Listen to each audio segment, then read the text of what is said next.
Here's how you can easily rename multiple files on your Mac. If you have a bunch of different files, like images or documents, and you want to rename them, maybe to add a date, numbers, or something else, it's really simple.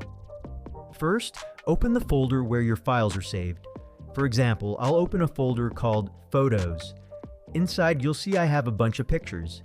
Let's say I want to rename all of them instead of leaving them with their default names.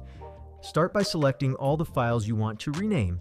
You can either manually select them or press Command+A to select everything. Once they're selected, right-click on any of the highlighted files and choose Rename from the menu. This will bring up options to bulk rename the files. You can choose to replace text. Find specific words in the file names and replace them with something else. Add text. Insert new text either at the beginning or end of each file name. Format. Completely rename the files following a pattern you set. One helpful feature is that Mac will show you an example of how your renamed files will look at the bottom of the window.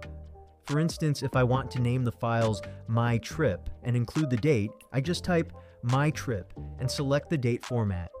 I can even choose whether the date appears before or after the name. If I prefer numbering instead, I can pick index. This way, the files would be renamed as My Trip 1, My Trip 2, My Trip 3, and so on. You can also add a separator like a space or a dash if you want. After setting it up, just click to apply, and all your files will be renamed in one go. Simple and quick. Thanks for watching. If this was helpful, don't forget to subscribe my channel. It really supports me.